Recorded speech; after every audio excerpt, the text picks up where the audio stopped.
Hello and welcome to another episode of the Breachside Broadcast, home of the finest voxcasting either side of the breach.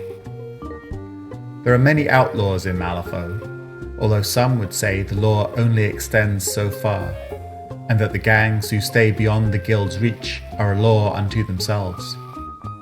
On today's tale, we meet one such gang. I hope you enjoy part 1 of Paid in Full, right after this word from our sponsor.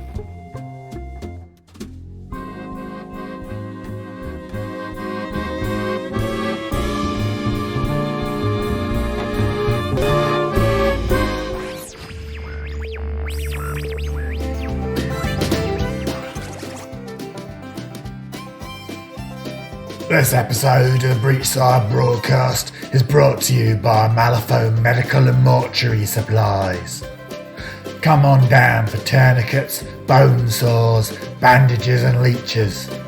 While you're here, why not pick up some formaldehyde and embalming tools, just in case things don't go quite as planned.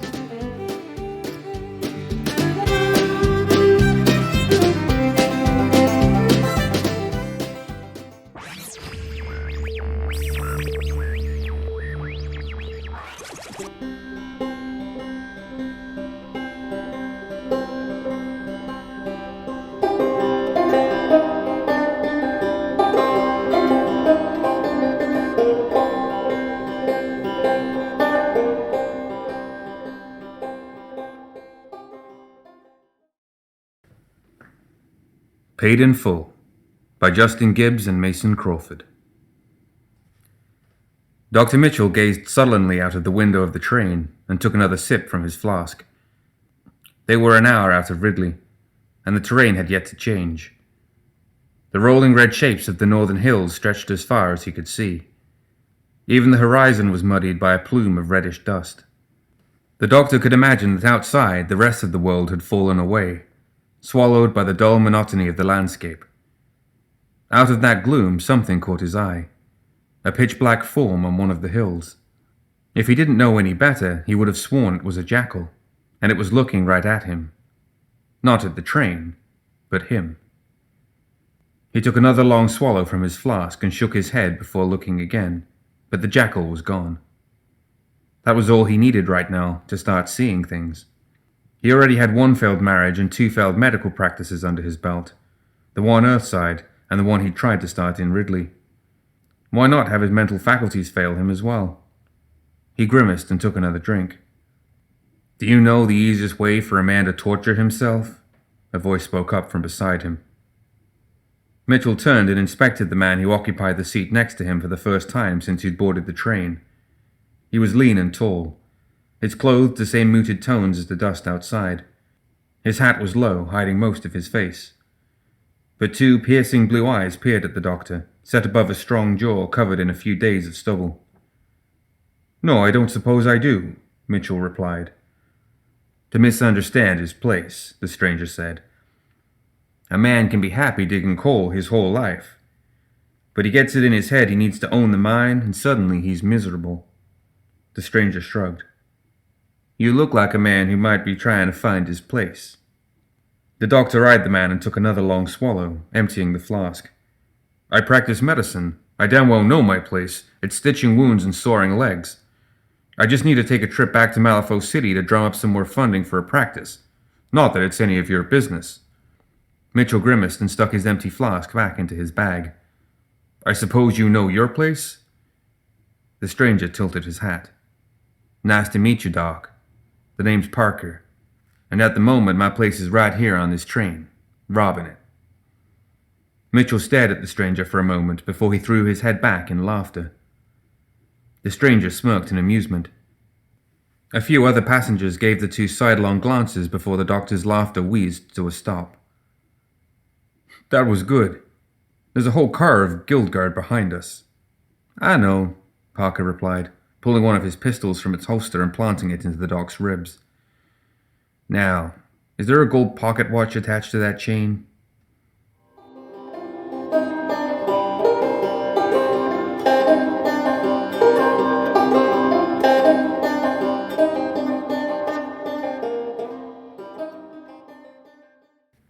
After declining the doctor's battered old pocket watch, Parker slid his bandana over his mouth and rose into the aisle, a six-shooter in each hand.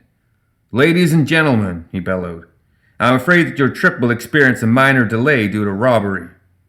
3 more people in bandanas stood up at each corner of the car, weapons raised.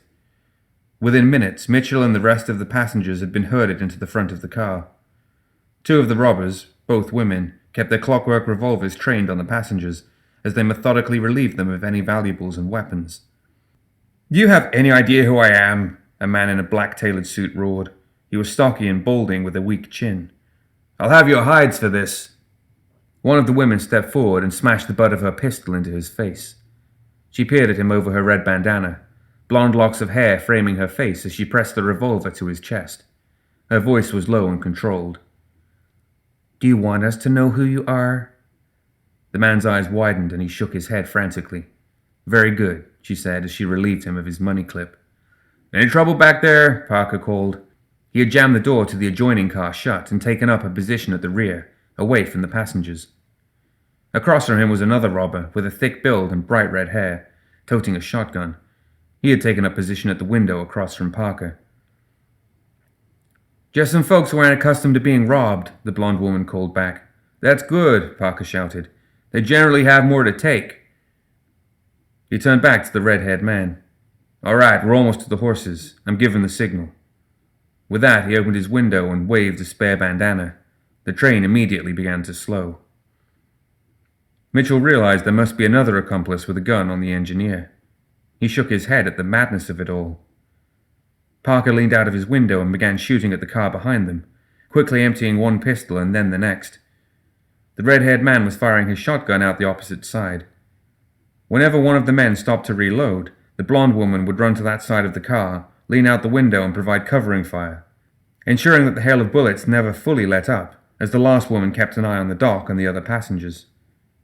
Together, they kept a steady stream of fire raining down both sides of the train, keeping the guard pinned in their car.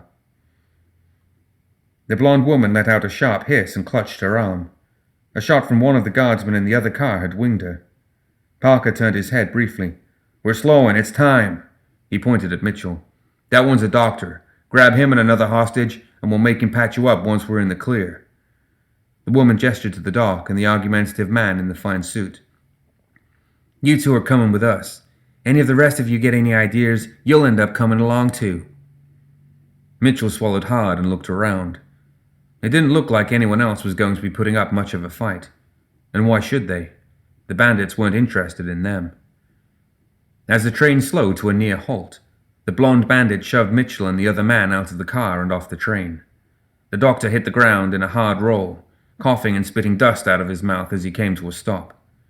The bandits hopped down more gracefully, as if it was second nature to them, and took up positions around the train car containing the guild guard, guns firing all the while. Not far from the train, Mitchell could see a dozen horses tied to a few of the barren, twisted trees that dotted this bleak landscape. A single bandit was waiting near them, no doubt a guard of some sort. 3 more bandits came jogging up from the front of the train, guns drawn, bandanas hiding their faces. They quickly joined their accomplices in keeping a steady stream of lead flying at the car containing the guardsmen. Mitchell counted 8 outlaws total, 6 assaulting the train car, 1 with the horses, and the wounded woman that had been put in charge of him and the other hostage, as well as keeping a wary eye on the passenger car. Mitchell occasionally saw a guardsman quickly stand up to take a shot, or a red-sleeved arm fire blindly out of a window now and then, but it looked like the outlaws were doing a good job of keeping everyone in the guardsman's car pinned down. Parker shouted orders at the other bandits, coordinating their fire so it never let up. While some reloaded, others always picked up the pace. "All right, time for the fun part," he grimaced, as he began to sprint along the stopped car. As he did so, he pulled glass jars of sickly-looking liquid from his coat and tossed them, one at a time, through the shattered glass windows of the stopped car. Parker quickly jogged back to his fellow bandits as they provided covering fire, diving behind a rough mound of dirt near Mitchell. It was hardly necessary. The guardsmen had completely ceased any attempts to return fire. "That should do it," Parker panted. It dawned on Mitchell what Parker had done when he caught a rancid pickle smell on the wind. He recognized the smell of formaldehyde from his training in medicine. "Oh, the poor bastards," he muttered. Parker flashed him a wicked grin. "Figured we'd save the coroner the trouble." He motioned to the other bandits to cease fire and listened, but the guardsman had fallen silent. "Think it was enough to kill them?" The doctor shook his head.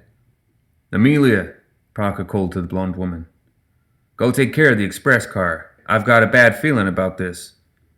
The woman nodded and sprinted away, past the car containing the guardsman and toward the next one in line.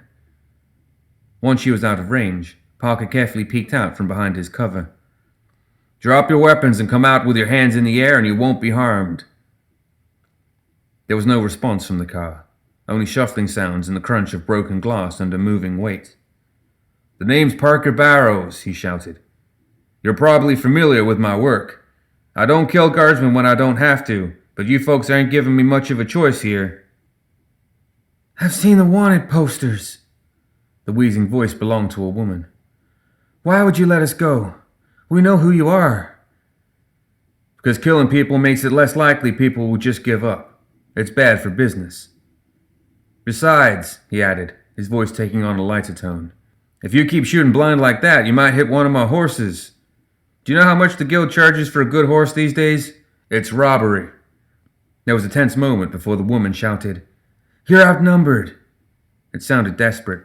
"Surrender now, I'll see you get a fair trial. I won't give you another chance." "A fair trial?" Parker scoffed. "Why would I want that? They'd hang me. You could at least offer a crooked trial."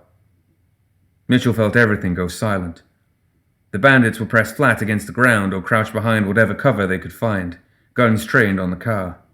He held his breath. In the distance, one of the horses snorted. Then the silence was shattered by gunfire.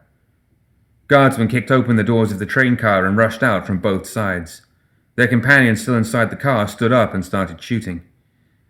Their faces were all a hideous metallic black, and it took Mitchell a moment to realize they were wearing gas masks. The ground exploded in puffs of dust as bullets ricocheted off the dry ground like falling rain. The first guardsmen out of the door were immediately gunned down, and their bodies were now blocking their way for those behind. But the bandits had precious little cover in the open, desolate ground. Parker kept up a steady stream of fire, fanning the hammer of his smoking gun as he showered the car with lead. There was an explosion from down the line, and then Amelia came running back, a sack in her hands. "We've got it," Parker shouted. "Let's get the hell out of here." As they turned, one of the bandits took a shot to the head and dropped like a rock. Parker cursed but didn't go back for her. Suddenly there was a hand gripping Doc's shoulder and a gun in his ribs as he was forced to his feet. His captor pushed him towards the horses, and he saw the other hostage being dragged along with him. The red-haired bandit with a shotgun stood like a sentinel as they retreated, laying down fire with his shotgun until everyone else had made it to the horses. Bullets whined as they flew past the man's head, one opening up a long cut on his cheek. He didn't even flinch until Parker called for him. "We've got hostages," Parker shouted back at the guardsmen as the gang rode off, shooting over their shoulders. "Follow us and they're dead."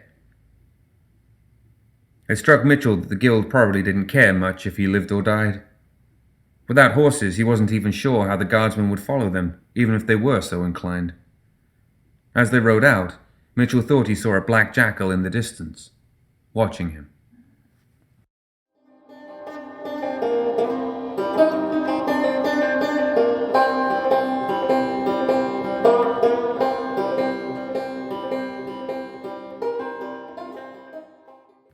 The man in the fine suit was named Leo, and he would not stop scowling. He scowled at the horses, the outlaws, and even at Mitchell. He scowled at the dust as if upset that it dared to be kicking up and land on his fine clothing. At first he had tried making vague threats about how well connected he was in Malifaux City, but the Barrows Gang simply ignored him. Mitchell thought he caught a half smile on Parker's face during one of Leo's longer tirades. When that failed, he turned to bribery. He offered huge sums of scrip, pardons, through his connections, of course, and all manner of unreasonable things. Finally, he tried to find common ground with the bandits. "I'm a criminal too, you know." Leo licked his lips and glanced side to side. This finally got Parker's attention. "Oh?" Leo beamed a smile on his thin, bloodless lips. "Oh, yes. I handle funds for the guild, and sometimes things go missing, if you know what I mean." "Let's say I don't," Parker replied, his face darkening. "The guild has vast resources, as I'm sure you know, and someone needs to direct it, oversee it. There are so many different accounts funding all sorts of things, from civic projects to legal fees. Money flows from one account to another every day, and it frequently crosses my desk. If some guardsman's pension disappears every so often, who notices?" "The guardsman, I would imagine." There was ice in Parker's voice, and Mitchell shot Leo a desperate look of warning that was entirely ignored. He couldn't understand why the self-professed criminal kept babbling. "Oh no, that's the beauty of it. It's all one big fund, you see. It's not for any one guardsman in particular. If it comes up short, why, there must have been an accounting error somewhere," Leo grinned. "Honestly, I've probably stolen more money than any one of you, and without any blood or guns," he wrinkled his nose. "No dust or any of this hostage business.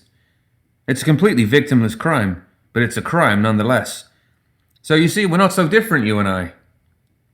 Parker stopped his horse and turned to look at Leo. Leo seemed to take this as a sign to go on. "I could show you. It's really very Leo's words were cut off as Parker whipped out one of his six-shooters and put a bullet right between Leo's eyes. The sound of the shot thundered and was swallowed by the wind. Mitchell yelped and dove from his horse, scrambling over to Leo. He put his bound hands on the man, feeling for a pulse. He may have been a drunk and a failure, but he was still a doctor. He had sworn an oath to save lives, but there was no life to save here. You killed him?" Parker nodded. That was sort of the point of shooting him. "But why?"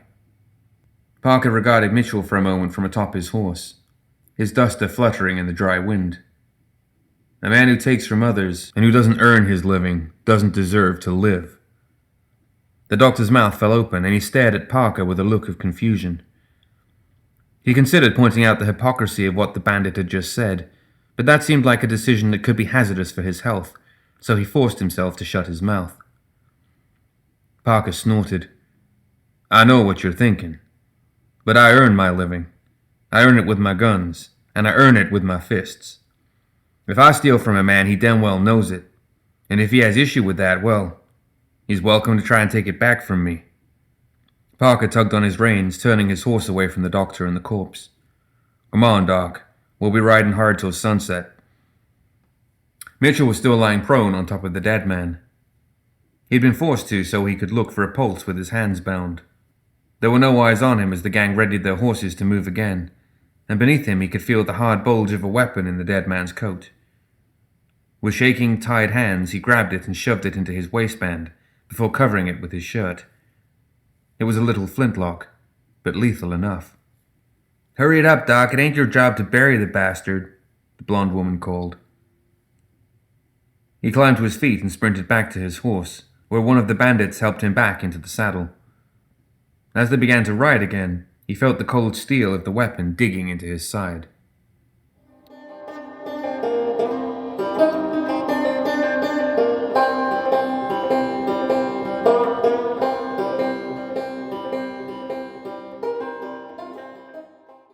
A day passed. Mitchell couldn't tell where they were going. The long, rolling red hills seemed to have swallowed the little party. He sometimes couldn't even get a good glimpse of the sun through the vast, swirling clouds of dust that robbed even the sky of its individuality, turning everything around them into a bleak red nothing. Besides the odd gnarled tree or bit of brush, the only thing Doc ever made out on the horizon was the hideous black jackal that he was now sure was following him. Amelia had loaned him a bandana to cover his mouth and nose from the dust after he'd bandaged her arm. He pulled it down from his face and turned to her. "Is it just me, or is that jackal following us?" "What jackal?" Amelia asked with a frown. "It's pure black. You must have seen it. I don't have the eyes for this sort of business." Parker glanced back at them. "What's all the chatter back there?" "Doc seeing the black jackal," Amelia called up to him. Parker just scowled and turned away. "What's the black jackal?" Mitchell asked, looking confused. Amelia shook her head. "Not really sure. One of the men who used to ride with us started talking about it one day. Nobody other than him ever caught a glimpse of it, but once it started happening, his luck turned. Everything that could go wrong for him did. He blamed it all on a black jackal only he could see, right up until the day he turned on us and Parker put a bullet in him. We thought he was going mad, but... She shrugged. Mitchell stared for a second, then burst out into a fit of nervous laughter. "Oh, is that all? Bad luck." "Well, you're too late for that, you stupid mutt," he shouted to the wind. He kept laughing until his guffaws had turned to tears.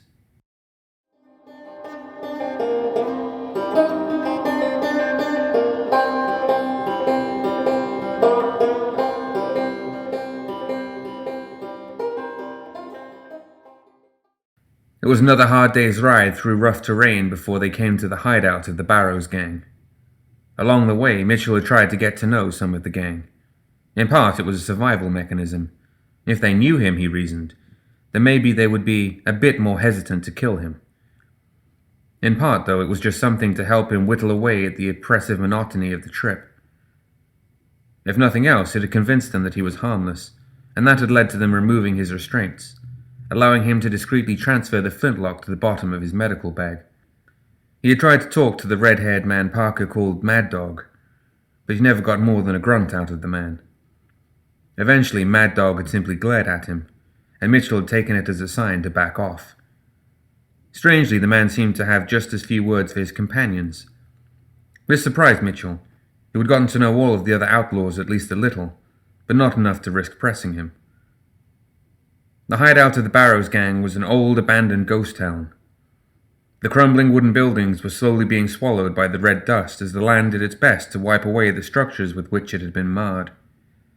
The town was built into a small ravine, not large enough to put it at risk for the flash floods Mitchell had been told were frequent in the rainy season, but enough to keep it from being visible on the horizon. "Why do you think, Doc?" Parker asked once they'd arrived, spreading his arms and puffing out his chest. "Home sweet home. All the conveniences of modern living." "That there is the general store," he said, gesturing to a building whose roof had caved in. "Over there is our finest 5-star hotel." Parker pointed at a half-burned building that was collapsing in on itself. "And, of course, our fully stocked saloon." The saloon was actually completely intact, and it even looked as if some recent repairs had been made to the old structure. The gang tied their horses to the hitching posts outside it and went in. To the doc's surprise, the inside of the saloon was luxurious. There were fine carpets spread out on the floor, though they had obviously been trampled with boots covered in that infernal red dust. An ethervox even sat in one corner. Parker gestured to the back of the bar as the blonde bandit guided Mitchell inside. "Have yourself a drink, Doc. I wasn't lying when I said it was fully stocked." Mitchell's eyes widened at the sight of the many different liquor bottles stacked against the far wall, then narrowed as he took an involuntary step backward. He pointed at the man slumped over the side of the bar. "Is that man dead?" Parker glanced at the skeleton. He was still wearing a tattered vest. "Oh, that's Lloyd. He owns the place. Fellow was here when we showed up, and it seemed rude to disturb him." Mitchell ignored the chuckles of the other bandits as he carefully made his way over to the whiskey. He opened the first bottle he saw, took a tentative sniff of the contents, and then started drinking, more out of habit than anything else. The bandits made themselves at home, unpacking their gear. Parker took a seat on the stool next to Mitchell, and began fastidiously disassembling his pistols, cleaning them and sighting down the barrel before reassembling them and moving on to the next pair. Amelia dumped the contents of the bag she'd stolen from the train onto the counter next to him, and outflowed more soulstones than Mitchell had ever seen in one place. His eyes widened, the bottle frozen halfway to his mouth. Amelia cursed under her breath. "I didn't have time to measure the charge properly. I think I blew half our score to high hell." "Not your fault." Parker snapped the chamber of a pistol into place and started meticulously filling it with bullets, inspecting each one as he did. "We were set up. Gas mask can't standard issue guard equipment, and we haven't done the trick with the formaldehyde before. They knew we were coming, and they knew our plan." He sighted down the length of his pistol. "I have an inkling of who set us up, and I intend to make them pay for it, in full." Amelia nodded. "And Rory?" Parker grimaced at what Doc presumed was the fallen woman's name. He holstered one of his pistols and then whipped it out faster than Doc could even track and fired, blowing one of the liquor bottles on the far shelf into shards of broken glass and foam. She'll be paid in full, too. The night wore on, and as it did, Mitchell started to understand the bandits a little better. On the outside, they were callous and meticulous, but there was a certain franticness to them that they couldn't quite hide. They laughed too hard, drank too much. They were outcasts, living on the fringes of society for their own reasons, and each of them knew they were destined for an early end. They lived as well as they could, while they could. Well, all of them except for Parker and Mad Dog, both of whom continued to be silent, brooding mysteries.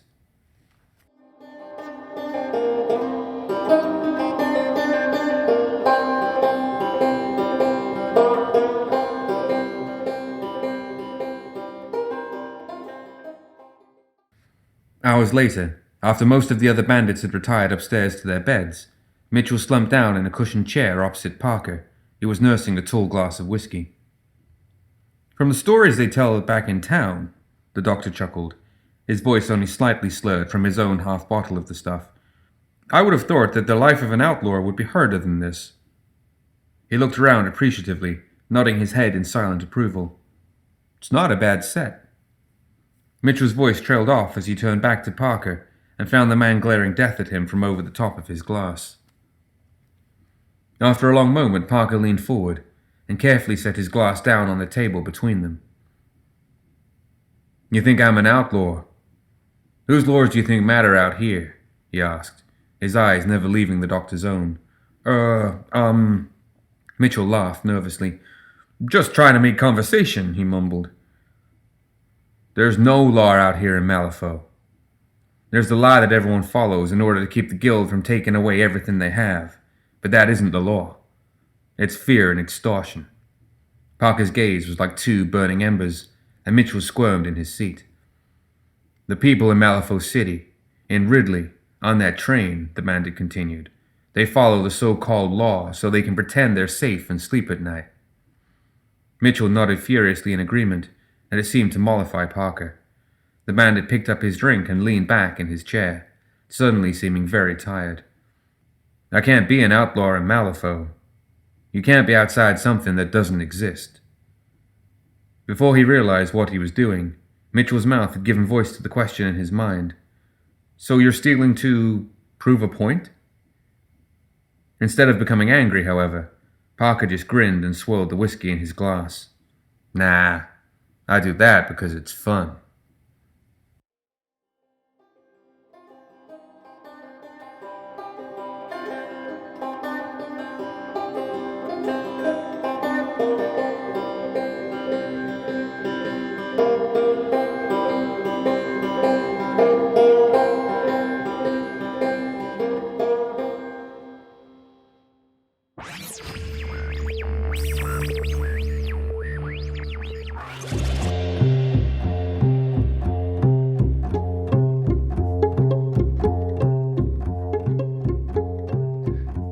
That's it for another episode of the Breachside Broadcast.